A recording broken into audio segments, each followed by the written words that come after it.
And good morning, everyone. Namaste. Thank you for joining. This is Hindu Lounge. Hindu Lounge is brought to you by Hindu Pact. Hindu Pact is Hindu Policy Research and Advocacy Collective. It is an initiative of World Hindu Council of America, or VHPA. And with me, as always, is Utsada. Utsav Chakravarti. Utsavda is the executive director of Hindu Pact. And I'm Ajay Shah. I am the president of World Hindu Council of America, or VHPA. And Hindu Lounge comes live every Sunday at 11 o'clock Eastern or thereabouts. And we talk about contemporary American Hindu issues. And today, Soda, on a Thanksgiving weekend. So I appreciate your joining today. I know you had big parties over the last couple of days, and you still took time to join. So I cannot thank you enough for that. So thank you and welcome. Thank you, Ajay, and hopefully everybody had a great Thanksgiving. And I think we need to change the title of our show. It says Hindu Heritage Month concluding session. Uh, Oh, that one. Yes. yes, so The title of the show is, and that actually gives us a good opportunity to talk about. Title of the show is 26/11, 14 years later. It's been 14 years since the terror attacks in Mumbai. That's what 26/11 refers to, because it was uh, uh, uh, 26th of November, 14 years ago today, right? that's correct. And Ajay, we all probably moved on, but this is something that is important to everybody. And and I think this week, actually, this yesterday was the completion of 14 years. So they it's 13 years since it's the day it happened, and 166 people died, six Americans amongst them, and there were multiple nationalities. So it was one of the biggest terror attacks in this Indian subcontinent, and in terms of its impact, I think it would be up there in the top two or three terror events in the Indian subcontinent in the last 25 years. And I think you know the implications of that were severe for and probably will last a generation, because what happened with 26/11 is that or the Mumbai terror attacks, as they call it, is that it changed the way America, India, and obviously Pakistan uh, interacted with each other in a big way. And actually, I have an article that came out Yes, I was in. just going to ask you some questions about that article, if you don't mind. So, Yes. excellent article, by the way. I want to compliment you on the article that you wrote in New Thinking. And for all our viewers, I'm going to post the URL of the article in the chat. So everyone can look it up. So here we go. And So there we this go. is the article. This is the article. It's in the New Thinking Online, New Thinking, a magazine. So, Utsada, tell us before I have several questions for you on this article. So, before we go into the questions about the article, summarize the theme of the article for us. So basically, the article aims to look at the Mumbai terror attacks from the perspective of an American. And the reason the article does that is because there has been a lot of conversation about what happened, why it happened, who did it, who were the accomplices within India, and so on and so forth about the Mumbai terror attacks uh, in the past 15, 14 years. And that conversation has been used and discussed a lot in India.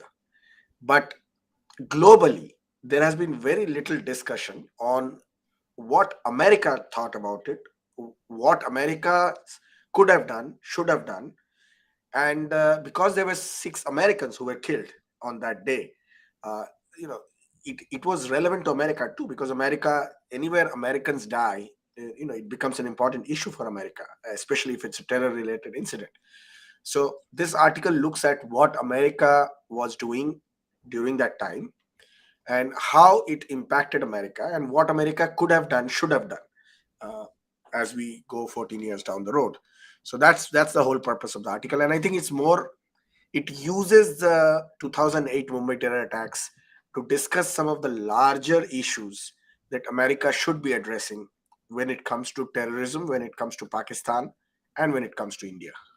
Yeah, so that I mean, it's ironic because just about a week, maybe 10 days before the actual attack took place, my sister, my son, and I were in the same restaurant because we went to see Gateway of India in Mumbai, uh, and we went to the we it was the hotel is pretty much right across from Gateway of India, and actually we just had like coffee and some snack because we said, hey, there's a nice Taj restaurant, and and so we said, why don't we just go and have some coffee? So we went to the same restaurant maybe a couple of weeks before that, and we it was shocking, to say the least, as someone who is from Mumbai, and Mumbai has seen several terror attacks in past, but this was particularly gruesome, the way it unfolded. And it was multiple places. Again, there have been attacks in terror attacks in Mumbai where multiple places were simultaneously attacked, but here it was brazen. When someone coming from the a set of people coming from Pakistan in a boat, and with machine guns and heavy weaponry, and just indiscriminately just firing at the Chhatrapati Shivaji Maharaj train station and Taj Hotel and various other places in Mumbai. Um, and so I cannot imagine what people in that restaurant at that time must have been kind of going through, because it's, as I said, it's just right across from Gateway of India. Many people just stop by. It's a nice hotel, one of the older but more elegant hotels in Mumbai. So a lot of people just go there to do sightseeing, and it is that is all I can say is just shocking and gruesome, and sad, and really really saddening, the way people were killed over there, and at the train station, other places, and a hospital, and the Israeli consulate. So many places where but simultaneously attack, as many people know. So your article is really well written. You talked about the America's bad boyfriend complex in this article. Tell us about it. What is a bad boyfriend complex? So actually, last December in 2021, we had a there was a think tank event that Hindu Pact was partnering with the Gold Institute in Washington D.C. on, and in that event, well-known geopolitical analyst Adam Levinger had used the term, and I thought it was a very apt and relevant term to use. So Adam Levinger had used the term "bad boyfriend complex" for the relationship that is there between United States and Pakistan, with Pakistan being the bad boyfriend. Uh, so I picked up on that last year, and when I was writing the article, I thought I should discuss more about it, obviously with reference to Adam Levinger. Uh, and what I try to describe with this bad boyfriend complex is that the United States over the last 75 years has had this attitude towards Pakistan where it really believes that Pakistan is a friend and can become a friend, and and and is going to be doing the right thing when it comes to the United States, even though every time Pakistan does exactly the opposite. And the US keeps on giving Pakistan the quote unquote benefit of doubt, despite knowing by now that there's a much higher probability of Pakistan betraying America, uh, and not, so it's a very strange, and the way Adam described it, and there's a Bollywood ad there's a famous TV ad in India where Juhi Chawla says, "Tera hai par mera hai." So it's that way that Pakistan is looked up at by America. That you know Pakistan can do many wrongs, and America will still hope that next time it will do something one thing right, and that's the relationship US has with Pakistan. That's really interesting because when Imran Khan was prime minister, he kind of was the reason of he keeps saying that America played a role in getting his getting him out kicked out as a prime minister, and the current government is the imported government. And he looks at India and he says that look how independent India is. He hates India, uh, as much as more than any other Pakistani probably, right? But at the same time, he says that look, India's foreign policy is independent, and India should be, it should, Pakistan should aspire to have a foreign policy that is much more like the like the Indian foreign policy. And then, Imran Khan is out, and the new regime comes in, and then Shahbaz Sharif becomes prime minister, and all of a sudden, Pakistan is showered with all the spare parts for its F-16s, which they want to use to drop bombs against the terrorists. Well, I don't know of any country that uses F-16 to fight terrorists. Um, the clear implication here is that Imran Khan is out, and they all of a sudden get this new regime, and they get all the spare military hardware. So that, do you think that the bad boyfriend is now again a good boyfriend, and Imran Khan had a good point there? So this is what I keep saying, that so this kind of brinkmanship game is something that the Pakistani establishment, when I say establishment, it's the hybrid between the military and the civilian elite. It's a word that Pakistanis use. Yeah. And for them, actually, establishment really means only military. They No, don't call actually, there they is don't there think is a of hybrid. civilian segment. There is a civilian segment that is part of it, even though it may not be the military, but they work together. There is a Yeah, segment in the media. There's a segment in, so it's a complex hybrid system yeah. ecosystem that Pakistan has, and so I do believe that they have mastered this brinkmanship, and they have the right relations with the right power brokers in America, in Washington, to kind of keep playing this game. They will continue to play this game, and it's a really sad state of affairs, because this all these things are happening in the context. Not, you don't have to go back 14 years. Just last year, America faced one of its most humiliating defeats and evacuations from a conflict where it spent billions of dollars for 20 years in Afghanistan and lost more than 2,600 of its young men and women. all at the hands of Taliban, which was fully supported, trained, and funded by Pakistan. So within a year of America actually facing such a humiliation, I mean, which can only be compared to something that they faced in Vietnam back in the 70s. Still, within a year of that, America is back to, supplying spare parts of F-16s to Pakistan. So Pakistan has still got that edge.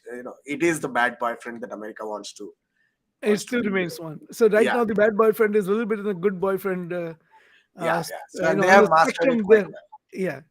Um, so so that uh, you know, you also talked about the American posture during the Mumbai 2008, um, and elaborate a little bit because at that time the administration the in America that was in government was the Obama administration, right?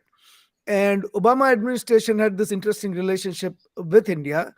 President Obama went to India and lectured Indians about the Indian democracy and rights of the minority and things like that.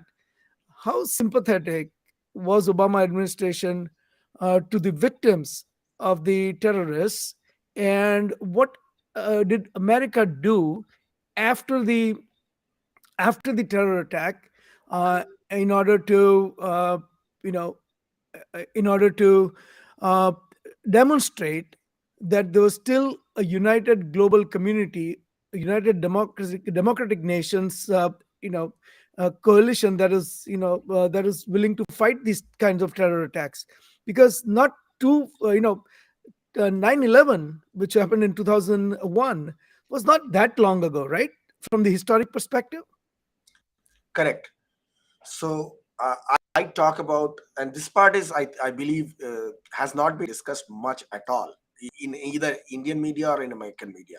And I think this is something that people can see and get some new information from, because I did some research before I wrote the article, and I didn't see a lot of material on this before. And that part is, what was America doing during the attack, as the attack was happening? And I analyze it with some precedent study, which is that major terror attacks against India in the last 25 years have happened when there is a transition of power in America. So, and I describe it that Pakistan genuinely believed, the Pakistani military apparatus, ISI, they believe that Americans are the least alert when there is a power transition happening between two presidents. So, the Afghanistan Kandahar hijacking happened when the transition was happening between Bill Clinton and George W. Bush back in the year 2000. And that was a time when, that plane was, I don't know if people remember it, young people may not remember it, but an Indian Airlines plane was hijacked that was traveling from Nepal to India and was taken to Kandahar eventually in Afghanistan, and that led to the release of some of the top terrorists in the region. Again, so that happened during the transition between President Bill Clinton and George W. Bush. And then the next one, which was the Mumbai terror attacks, happened with the transition between President Bush and President Obama. So the reason I describe that happens is because there is a belief in the Pakistani establishment that American bureaucrats run the show when the transition happens, and that is the best time to conduct a terror attack, because the bureaucrats will be the least effective in providing a geopolitical response against Pakistan. So they believe that the bureaucrats are the most pro-Pakistani, and it is the political leadership that that will be more decisive. Yeah. And that's the reason I describe. And there is a show highlight which is organized by the United States Institute of Peace back in 2016. In that event, one of the people who was involved in managing the U.S. response, she's a quote unquote consultant with the State Department, whatever that means. Her name is Pauline Nayak, and she's a very learned person. And I saw her present at the USIP in 2016, where she mentions that the America could handle only two and a half crises at a time. And if there is any other crisis, one of them being, the transition of power happening at that time, that's the time when Pakistan will be eager to do something against India. And that's what I talk about in that. Utsada, you also talk about the American conundrum, right? Because that is the there was the one of the main characters who is now sitting in a jail, in a prison. His name is David Coleman Headley, and his original birth name is Dawood Sayed Gilani, who is a American, or a mother and a Pakistani father, and he was an agent for DEA, or Drug Enforcement Agency, but he was all as an informant.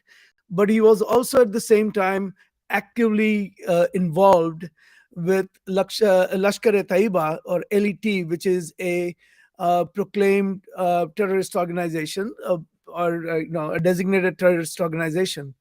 Now that could be a bit of a challenge, because here is a terrorism. Here is a person who is openly associated with terrorist groups. At the same time, he is also engaged with the DEA as an informant. And did this become an issue in America? And you write about it. Oh, you're on mute, Sada. Yeah, I write about David Coleman Headley, and it's important to understand how much America already knew about the Mumbai terror attacks, because Headley had been under American intelligence watch for at least 10 years prior to the Mumbai terror attacks. And Americans knew that he's working closely with Lashkar-e-Taiba since 1999. And because he was an informant to the DEA, they did not, they did not stop him. And I think that is something that was very, very important, because any little indication, if America could have given to India prior to the attacks could have been stopped. Not only that, even after the attacks, US has consistently refused India's requests to extradite him to India. In fact, India was allowed as a favor to send its expert and interrogate him in America, in the presence of American security experts. So the US continued to protect this guy even after the Mumbai terror attacks happened, which again tells us a lot about how the US has consistently, uh, to its own detriment actually, given a longer rope to Islamists, including those that have been actually involved in acts of terror, much longer ropes, to its own detriment. And we have it. I agree. It's to its own detriment, because Lashkar-e-Taiba may temporarily, you know, show that they are, um, you know, working with the U.S. agencies, but they have no good of U.S. in their heart or mind. When their agenda is pretty simple. I mean, they want to create an Islamic world, and anyone who is not following their version of Islam, they are going to, they are going to be victims of LET, right?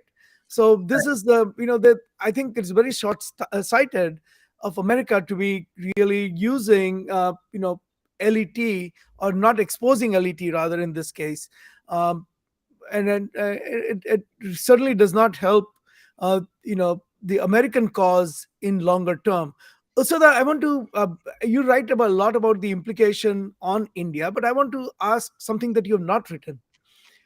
This was actually, if you look at the history of this 2611, right after 2611 happened, there was a consistent attempt by Pakistan, in cahoots with, Pakistani ISI, which is the secret service, in cahoots with the leftist in India and the Islamic groups in India, to brand this attack as, for the first time, they used the word saffron terror, or Correct. Hindu terrorism.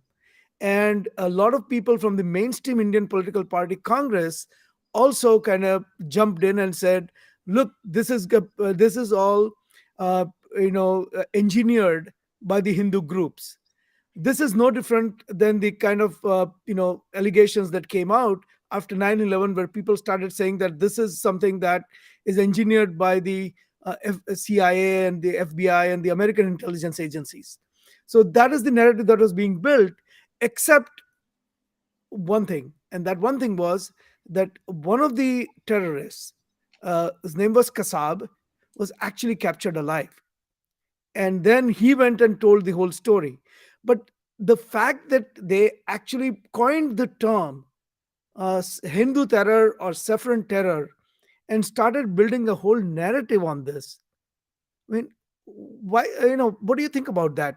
And second question is, why did you not write about this in your article? So the first, yeah, so I agree with you. There was a concerted effort made, and I mean, all people for times to come, generations to come, should be thankful to Tukaram Omle for uh, praying for, Who was a policeman. yeah, Uh, who gave his yeah. life to capture Kasab alive, and that single-handedly changed the narrative towards the truth and actually exposed Pakistan's complicit behavior in the whole attacks. But the reason I did not write about it is because in this article my focus is on America and what America did, could have done, and should be doing. uh, and I do this intentionally because the article I'm writing is based towards the American audience. Its goal is to educate the average American who actually probably doesn't even know anymore about these attacks that happened 14 years ago, and reignite a conversation within the American society about the Mumbai terror attacks and its implications here. That's the reason I did not go and discuss, because that's an article in itself. What happened with Tukaram Omle, what happened with how Digvijay Singh, one of the senior most leaders in the Congress party, actually endorsing that, it was a saffron terror or a Hindu terror, and the role of the Bollywood movie industry in at least some elements in the Bollywood movie industry in encouraging at least the some elements of the terror groups that were involved in it. So that's a conversation on its in own, and that's something that India has to take care of internally. Uh, and I think that's the reason I did not talk about it. But So let me, yeah. but not to interrupt, but I want to just a quick follow up on that. But Utsudha, do you think that Hindus in America are no, implicitly living under that banner without that banner being exposed? What I mean by that is that today, when people go and do a dismantle global Hindutva conference, or they write articles about against Hindutva, their original inspiration comes from the narrative that was being built since 2611. Because once that word is out in the open, these are the variations of these words of saffron terror, and then extending it up to global Hindutva or wholly against Hindutva and all of that. These are just derivatives of this. So in some ways, 20, just like 9/11 has established CARE as a prominent organization which purports to speak for the Muslims in America, 2611 in many ways, do you think has given impetus to organizations like IMAC and INCA and all the other organizations, and even organizations that came much later, like Hindus for Human Rights, because now they're completely flipping the narrative, using their money and their resources and everything else, but deriving inspiration from this what came out of 2611. So I think the people who support organizations like ICNA or organizations like CARE uh, follow the same tactics and the same instruction playbook that the Mumbai terror attackers and their propagandist friends followed. So the source of the playbook is the same. It emerges from Pakistan. So from on that perspective, it is a continuation of the same propaganda to try to insert this bogeyman of the saffron terror as a equivalence to Islamic terror, which is a well established, historically verified, long evidenced fact. But one thing that has not been done by these people, and they cannot do, is that because during Mumbai terror attacks, a lot of recordings of the handlers in Pakistan were released by America using America's signal intelligence sources. They did not pick that. They did not succeed in America to use Mumbai terror attacks as a propaganda. because America itself was very clear from the beginning that this was done from Pakistan. They released the intelligence, and that's I write about that in the article. In fact, America was so clear about that it was emerging from Pakistan that America went and started while the attacks were happening. America was pressurizing India to ensure that India does not attack Pakistan. So that I criticize that in the article where I say that America knew from the first moment that it was emerging from Pakistan. America, instead of trying to figure out and help India, counter it tactically and finish the terrorists off. They play a role in finishing the terrorists off. America was trying to put pressure on Delhi, like, "Arey, wait. This terror attack is coming from Pakistan. I agree. I'm releasing all the information, but please don't attack Pakistan in response." So this was very deplorable, and I go back on later on to write about in the article I discuss that America actually played a key role in forcing the Manmohan Singh administration to forget and forgive Pakistan and start talking to them. In fact, Manmohan Singh started talking to them with no preconditions. with no preconditions, and even Indian think tanks and India's political leadership at that time and their supporters, strategic leadership supporters, they all went to the extent of thinking that okay, from now on, if we invest in Pakistani military's industrial investments, then maybe they will not attack it. It's like literally bribing the enemy to buy peace with them. And that's the extent to which India went, despite Mumbai terror attacks. So I talk about that also. I talk about that under the heading that India, what are the mistakes India made after Mumbai terror attacks? It was only in 2016, after the Uri attacks, Right. that India actually changed tactics. And that's why I discuss Oh, what because happened. India got a new government in the meantime. Correct. And I also discuss how that has helped India, because since then, India has a severe decline in the amount of terror attacks emerging from Pakistan. India has had a serious decline in major, before every month there were bomb attacks in Indian cities, targeting Hindus primarily. So since all those things, have meanings, and I discuss that in the article. So the what is the, and as we come towards the uh, come towards the closure of this discussion, you mentioned Israeli style mow the grass tactic, by which you mean that you're always going to live in this environment where there is going to be terror, and you're going to always be fighting this low intensity war on terror. Is that the future? Because Yes, yes, it's a very expensive future, yeah, because there is no end to it, and it's a in fact, that is the original tactic that Pakistan had, was to just bleed India through this continuous war, um, that India would be engaged in, keeping 700 thousand people at the border, to just protect against Pakistan and China, and it's a ever-present state of war, right? So is that the future? yes. So see, the problem that India has to understand, and India is understanding, is that India has to figure out the most efficient way of escalation so that it remains a subconventional conflict and it provides more damage to the other side than it brings damage to India. And I think India has to some extent figured that out. It's the more the grass tactics, where whenever there is an increase in terrorism, jihadism from the other side, India responds in a subconventional manner, but slightly disproportionately in its favor, and contains the whole situation to bring about peace for a shorter period of time. And this has to continue because uh, that's the nature of the conflict. Additionally, what has changed since the last 14 years is India has to also fight a war of information.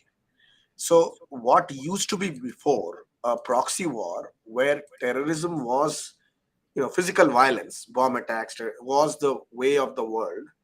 On top of that, now in the last 4 or 5 years, there is the additional layer of information warfare and information political. Uh, uh, jujitsu, where you're trying to take the other side on and use its energy to defeat it. So India has to win that war as well, and that is where we are relevant, Ajay bhai, as Hindu Pact, as organizations that care about Hindu interests around the world, because that also protects India's interests in most cases, and because unless we are alert and we are educating the global audience about what Hindus are and what India's position has been on these geopolitical issues, we will not be able to win that information war. And that information war is now fully a part of that proxy war, which led to Mumbai terror attacks. Well, that's so I hope that 5 years from today, 10 years from today, or 14 years from today, we are not discussing uh, on this show. I'm sure we'll have the show. I hope we are not discussing low level, low intensity, terror fighting going on in the Indian subcontinent and No, we its will be. Trust implication. me. No, we will be. I do not think the Indian subcontinent will see peace uh, in the next 100 years. Uh, the question is whether India or Hindus are on the winning side of it or are on the losing side of it. That is the question, and how we manage to I have work no with doubt that. that if there is a conflict, India will be on the winning side of it. The only thing I would be disappointed is if we are still in this low intensity warfare with Pakistan. I do not, I do not subscribe to the fact that this cannot be contained. Um, using multiple methods that are or techniques that are available to a much more powerful India than it is today. So that is I my hope ray of hope and optimism. I hope you're right. I hope you're right. Hey, but so with that, we are today was our very abbreviated show because it is a Thanksgiving weekend and we still have a lot of weekend stuff to do. So I want to say that we're going to skip all our regular segments, and next week I'll join you from Bharat. I'll be in India, and I'll find a way to join you, and maybe bring some more good news from India. Yes, and have a safe and very secure rested trip to India. It's Get not some going to be sleep in rested. It's going to be a lot of fun, but it's not going to be rested. get some sleep in the plane if you can. That's the goal. Yes. Thank you, Utsada. All right. And Have a safe thank trip, you, Ajay. everyone. Namaste. Thank you for joining. This is Hindu Lounge. Hindu Lounge is brought to you by Hindu Pact. Hindu Pact is Hindu Policy Research and Advocacy Collective. It's an initiative of the Council of America. Utsada is Utsa Chakrabarti. He is the executive director of Hindu Pact. I am Ajay Shah. I'm the president of World Hindu Council of America, or VHPA. And we come live every Sunday at 11 o'clock Eastern. And we'll see you again next week at the same time. Thank you again and namaste. Namaste.